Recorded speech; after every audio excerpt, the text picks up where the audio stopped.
All right, I probably jumped the gun on this one, but we're recorded.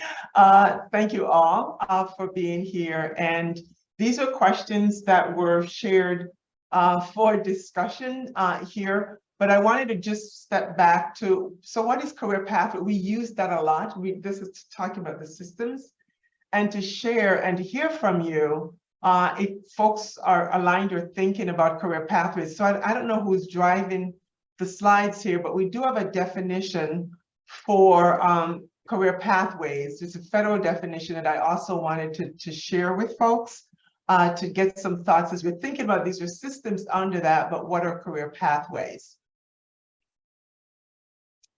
So, all right, perfect. I'll have Ajit just throw, I'm sorry? Commissioner, feel free to share your screen. Okay, awesome. Ajit, if you could just share that definition, we'll go ahead and do that. And folks can raise hand in this space. I'm looking to see if I see my colleague, President Chang, or if there's anyone from CSCU system here as well to be able to jump in. But Ajit, if you could just tell us what we're looking at, that'd be awesome. And yeah, let's chat. We can, Karen can monitor raised hands and we can just do this here. Sure. This is the definition actually in Perkins 5 in terms of what is a career pathway. I also put the link to where I got this definition from in the chat, so folks can see that. I just scroll down on that webpage. But I think the point here is that a career pathway is a combination of a variety of different things that includes education, training, and other services. Yes, it's aligned to industries, and it gives the student in high school a full range of their secondary and post-secondary options, includes counseling, and is obviously offered concurrently with workforce preparation that the student would need, and accelerates their achievement, and then leads to a secondary credential and a post-secondary credential if that's feasible. And then, you know, there's some level of advancement in that occupation or cluster. So just wanted to put this out there to sort of frame the fact that a career pathway is not just training for a job as much as it's a multifaceted sort of holistic approach to exposing a student to a career, a pathway in a particular career. It's not just esoteric sort of academic introduction. It's obviously more than that, but it's not training for a particular job either. It's sort of that middle ground of giving the student enough so that they understand what they're getting into, so that when they leave high school and actually sink their teeth into that profession, they actually know what they're, you know, well informed about it, and have had actually taken 3 steps toward it. And dual credit, the example I gave before, was one way to do that. So we'll leave that up there and see. I don't know if hands raised, does this resonate with you? What questions do you have? We're using this just as a jumping off point because we use this terminology so often so what are we truly talking about? I spent the last couple of weeks listening to folks talking about AI and the future of education and what that all means for folks changing careers, you know, 5 to 7 times in your career. And believe it or not, talking about career life, you know, folks can live in much longer. And so we may be way past the time of folks retiring at 65 and we'll still be in the workforce and still being career changers. So really adding to that, the fact that if you enter kindergarten this year and you start looking out, right, what jobs will be available at the end of that? In some cases, probably not created yet in terms of what we're preparing our students for. So thoughts, ideas, just reaction. Folks can raise your hand, we'll recognize you, and let's get a great conversation going here. I'm just leaving that up for a little bit.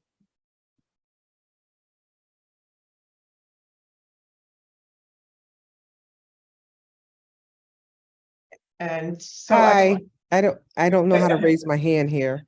Okay. My name is Gwendolyn. Yeah. Hi, my name is Gwendolyn Brantley from Bridgeport, Connecticut. And I love the way you defined it, because you're right that we always say these things, but we don't, you know, what do they really mean?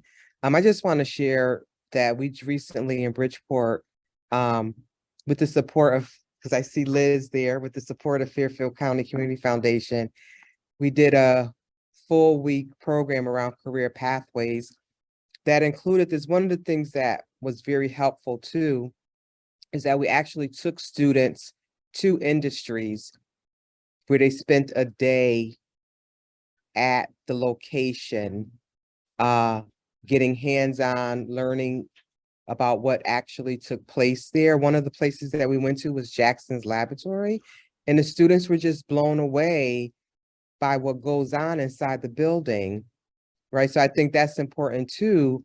Our students right in their own communities see these large companies, hospitals, all this industry, but they don't really know what goes on inside of them. So if I think we start incorporating some more visits to these locations, that will also drive students' interest and help them decide on what they want to do. So I just want to share that.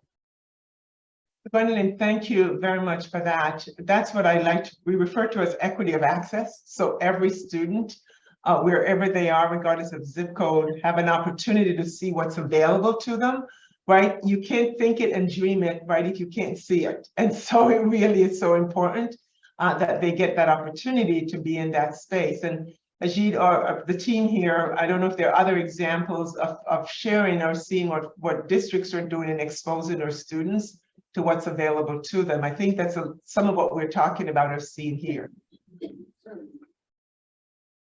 Commissioner, I see Leslie has her hand up, Leslie Carson. Okay.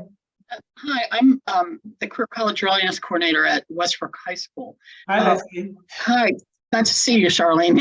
I used to work at the state for everybody else who used to be in the turnaround office.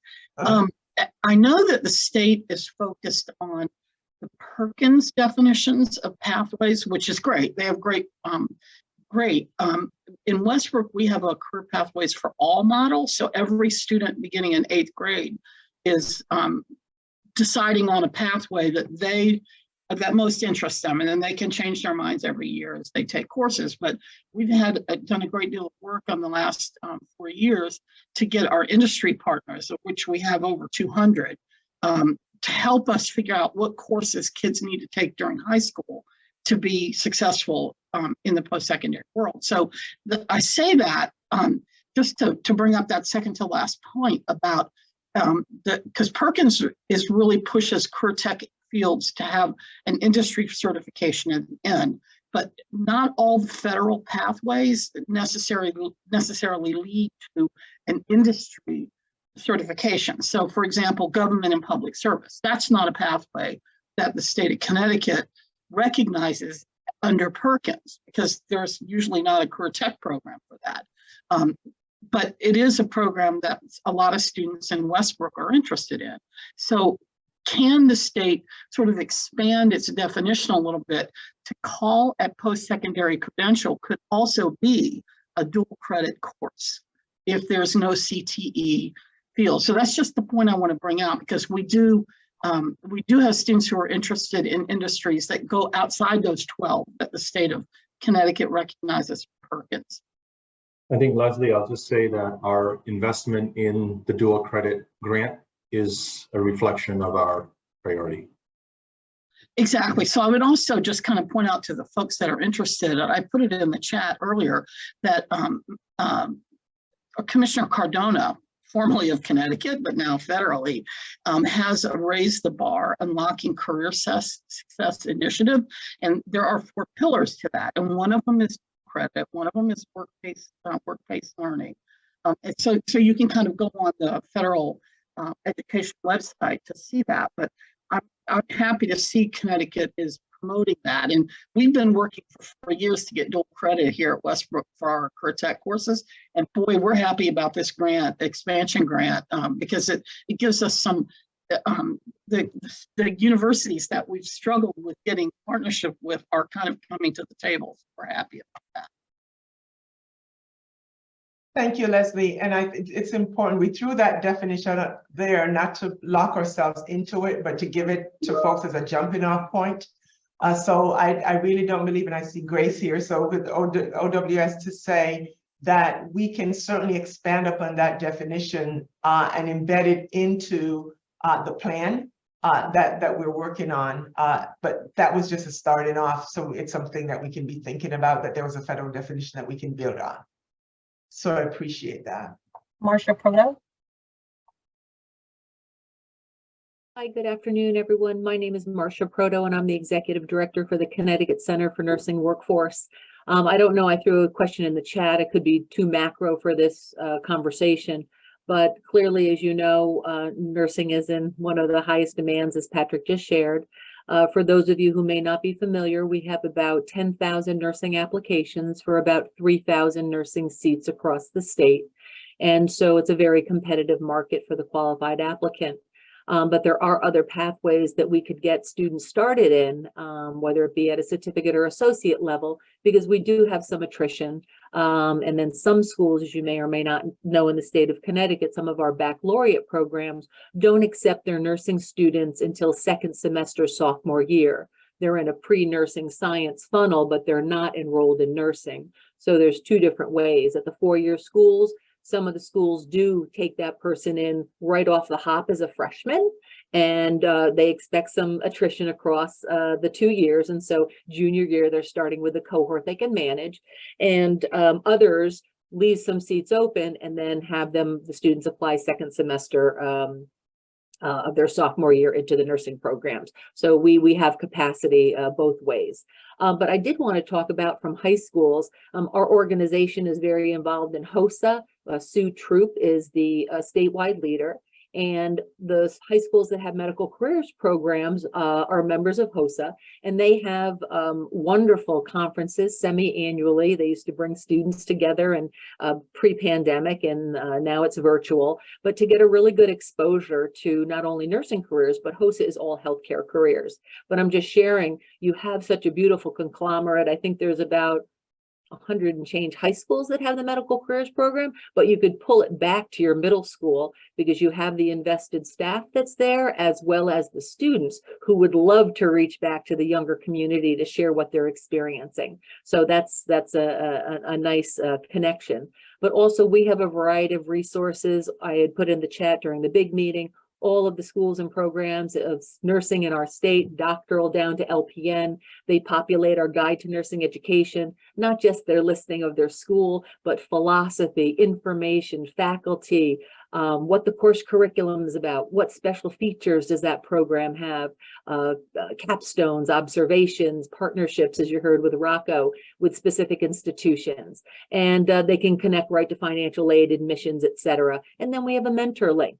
A lot of the nursing leaders around the state said, we'll shed who we are. It doesn't matter if we're the dean of Fairfield University, but if a student comes to us, we'll listen to what they have and we'll recommend, based on the person's needs and interests, what program is best for them. So we have such wonderful resources that are free of charge. So we hope that the school systems do engage us down the line, and we'd be happy to host anything or engage in any conversations to support that development in the healthcare sector, specifically to nursing. Thanks. Fantastic. Marcia, I'll definitely be reaching out to you. Thank you. I saw Carrie taking notes, so I figured that will happen. Absolutely. We have a question or a comment from Pineault. Yeah, more of a question, and maybe it's intentional. In reading the definition of career pathway, it focuses, to me anyway, in reading it, primarily on preparing people for entering a career path in a certain area. But when you talk about advancement generally leads to leadership. And I didn't see any real focus on leadership skills like empathy, trustworthiness, listening. Should that be a part of a career path of, yeah, you can enter the career, but how do you really advance that career when you need those leadership skills to really advance in that career? Yeah, I appreciate your comment. One of the things that we'll be looking at and working with our districts and targeting specific things like what you're bringing up is how to embed those kinds of skill development areas in all classes. So there shouldn't just be one area where that's being taught. It shouldn't be a standalone course, and I'm not suggesting that you're saying that, but it's something that all courses should be preparing students, be it a science course, an English course, or what have you, preparing all students and making sure that they're embedding career readiness skills throughout their curriculum. So collaboration, you know, and working in small groups, critical thinking skills, presentation, all of those things are supposed to be, and there's an expectation that that is embedded. They get more of that in specific courses related to a pathway, but I appreciate your comment, and we'll be speaking with districts to see where that's happening, where there are pockets of work being done, and to make sure that that is happening across the curriculum. And to add to that, Karen, I would just say, Ray, also that there are a lot of high schools across the state have done work with the Great Schools Partnership around developing a portrait or a vision of a graduate.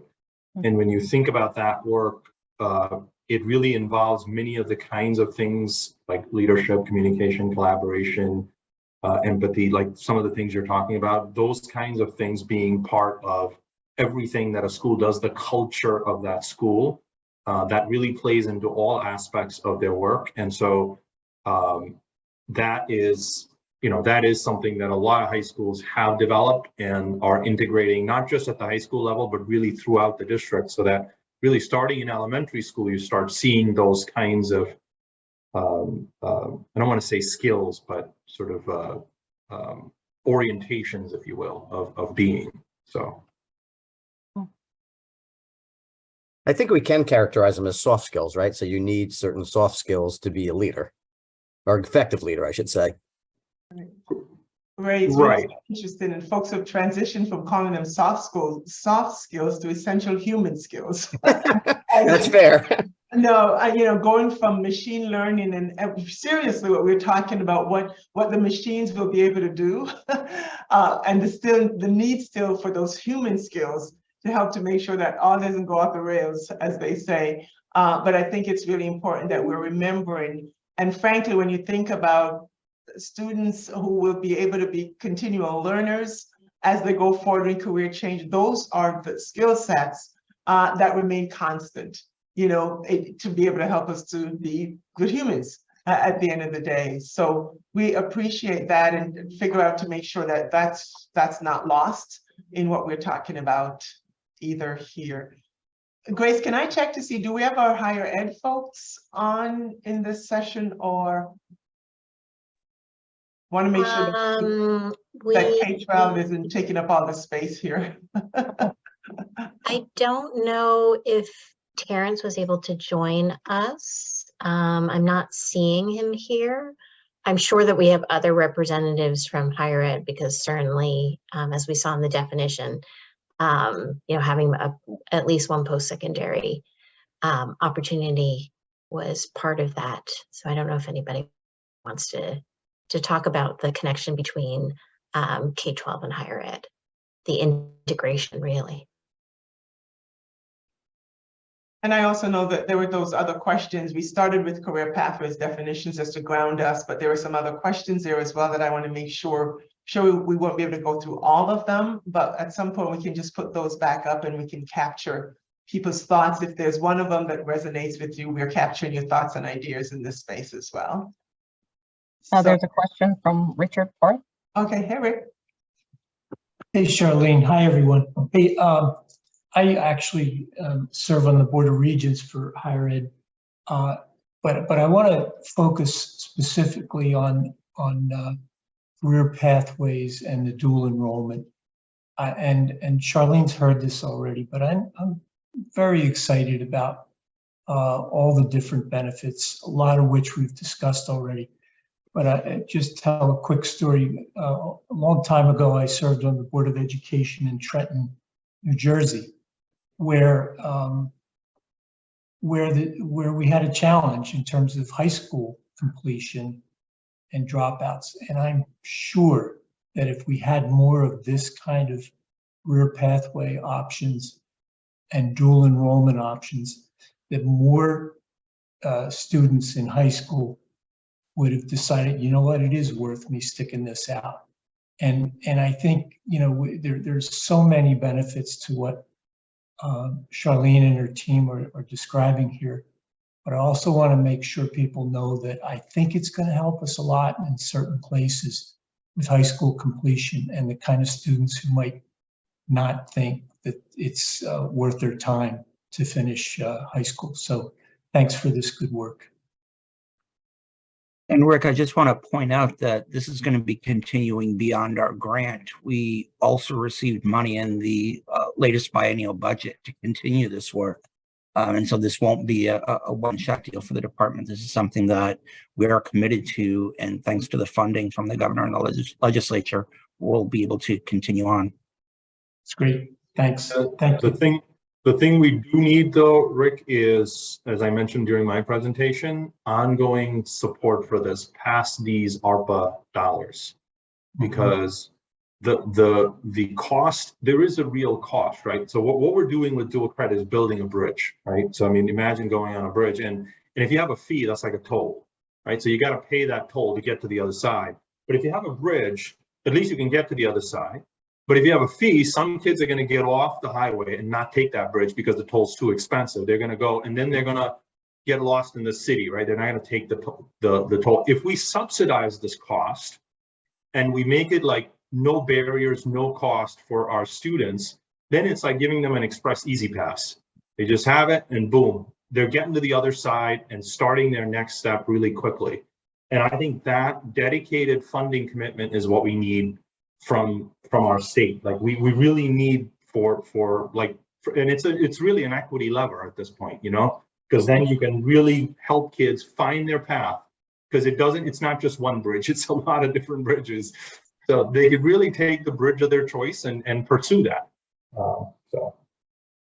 Thanks, Ajit. I appreciate that. It's exciting. Commissioner, I'm going to put the questions up on the screen, and feel free to take any that you might like to. David Ferraira. Yeah, thank you, Aine. I'm with actually Charter Oak State College, and I know, so traditionally we haven't, really try to go into the K through 12 realm, because I know CT State and the CSUs and others kind of go there, but just throwing out there, when we're looking at access to dual enrollment opportunities, obviously if you've seen the articles about Connecticut's college readiness system and leaving students of color behind and things like that, I've actually found when I was working at the community colleges that actually having an online option for dual enrollment may be a piece, in particular in our rural areas where maybe the nearest college, or they don't have access to an instructor or a teacher who's certified in certain pathways, or in some of our even suburban or even urban areas as well. The same kind of issue as far as with access, or being able to have a bus that goes to a certain college, or again, having access to an instructor that has a certain specific certification within the career pathway that's not necessarily at that district. So just throwing that out there as maybe a part of a consideration, that there are with online, there are no service districts, and you can throw the 160 something fiefdoms, kind of a little bit away, or at least break them down a little bit. Well, thanks, David. I think you saw my reference to the Colchester partnership on the fire safety, right? So that was a good one. And then, high schools can offer online courses now, and the statute has always permitted that towards high school graduation. So and in our grant, I don't know if any of them are considering online. I had one district actually, to your perfect example, didn't have a college nearby, was considering online. There's nothing in our law that actually prohibits it. It actually allows for greater collaboration, even if you have like two students who are interested in a course in one district. May not be enough to start up the class, but if you put like kids from 6 different districts together, now you have enough to run a class. So I think excellent point, and I've talked to President Klonowski about it too. So I think it's an excellent point. Rhona, free.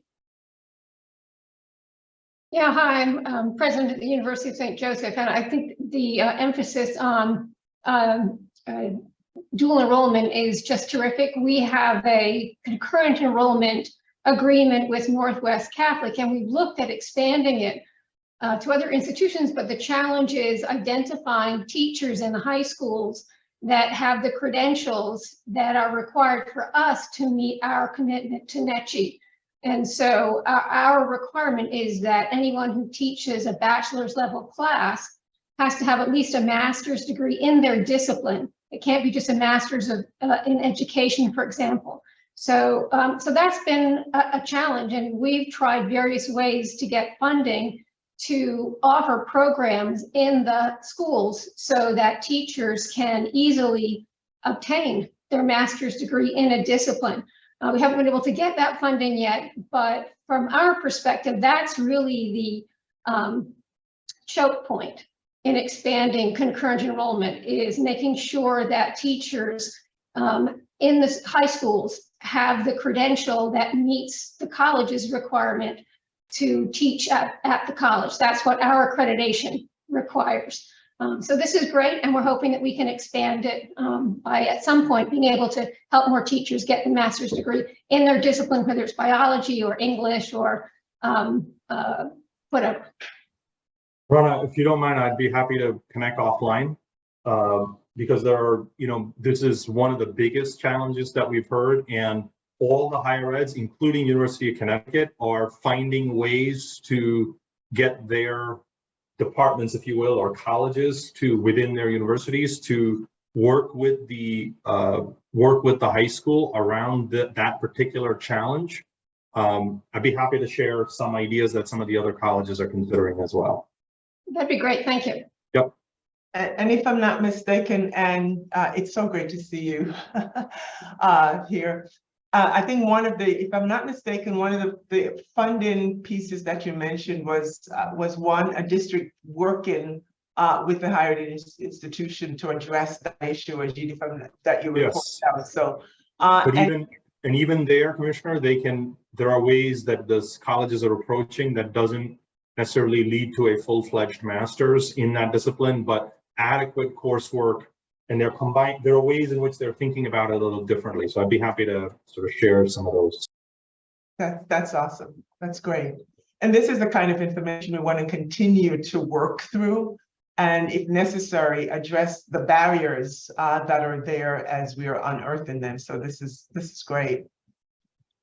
I don't want to leave any hands raised, but I'm also sensitive to Grace. I'm not checking my time, so I don't know how much time we have left in here, but these are the questions that we had, and if folks had one of them that was particularly interesting that we wanted to talk about, we can certainly do that as a group. I like the issue at the end of how do we measure success when we think about dual enrollment, work-based learning, business involvement.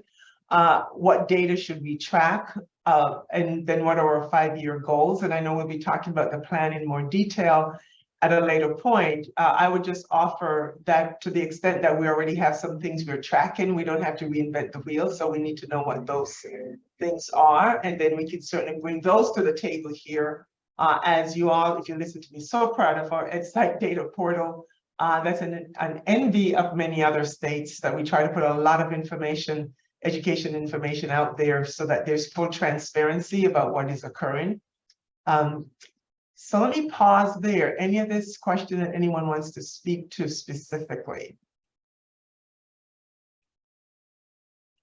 What defines equality? Go ahead. Jim? Thank you. And I think I'll put the response in the chat. I just think it's really inspiring to hear that this is, continuing to be given a significant priority, because I think there's great potential. I'm framing this as a dual track. I know we can talk about dual enrollment and other kinds of efforts, but great opportunity to do more industry-based certificates in high schools. Great opportunity to take. I know, Karen, we were talking yesterday about how summer youth employment for many young people are 120 hours, and how that maybe could be seen as a credit around work readiness. And so I would just say that, responding to some of the questions in the slide here, is that it's a very exciting time to hear that this is a priority. And I know the workforce development boards, we want to, roll up our sleeves to even further work on this. And it will take some additional policy updates and some additional efforts to assure that we have, work release kind of supports, and that there's some ongoing, credit support to some of these work readiness programs. So really look forward to seeing how that also is accounted for in the kind of discussions and meetings that we're having with you. But really exciting to hear that this is a high priority. Leslie Carlson. Thank you, Jim. I thought I would address your question about measuring success, because I literally had this conversation for about an hour and a half with some of our business partners this morning as we were looking at, because we're having these really great success in our pathways, and the business folks want to see how we can continue to do that. And so we were looking at ways to measure it. So a couple of things that come to mind for Westbrook, at least, is the indicator 7, for one.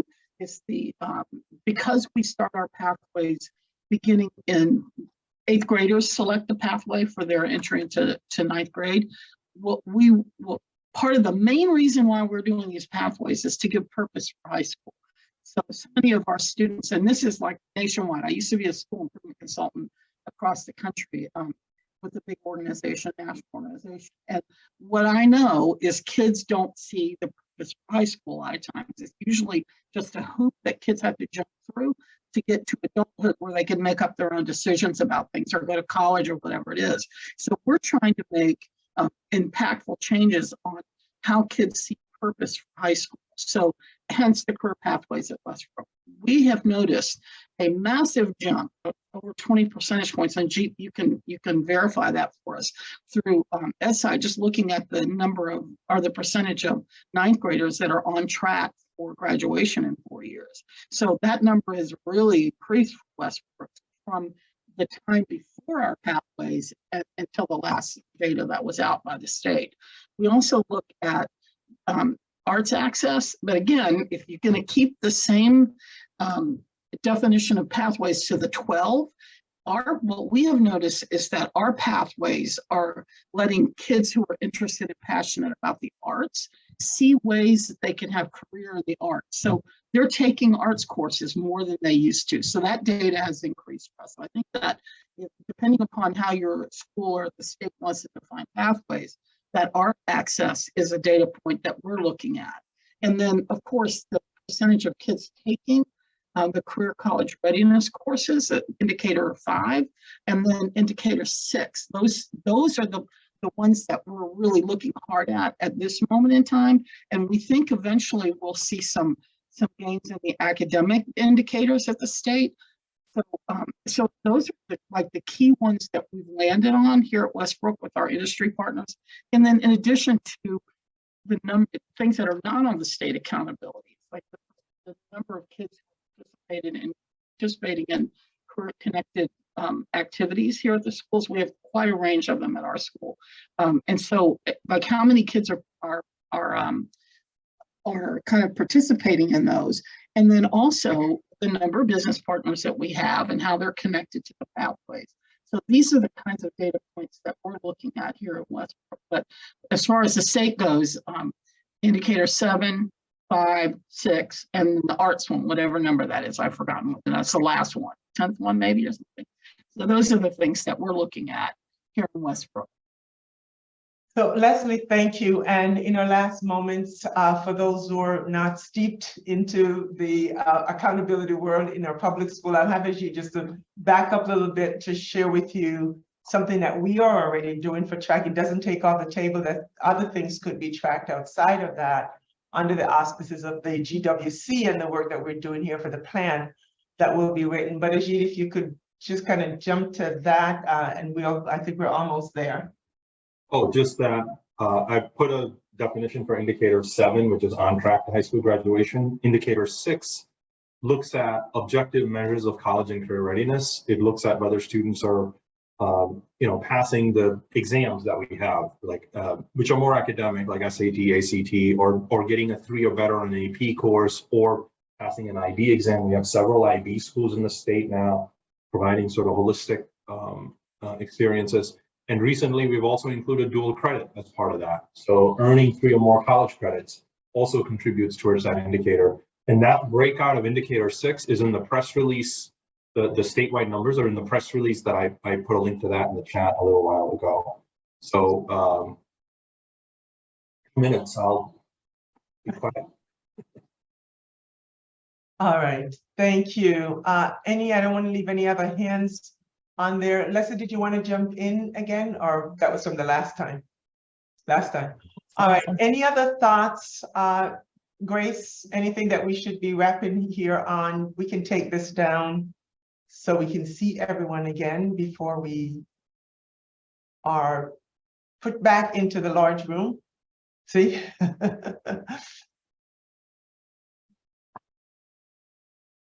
All right, looks like we're ready to go.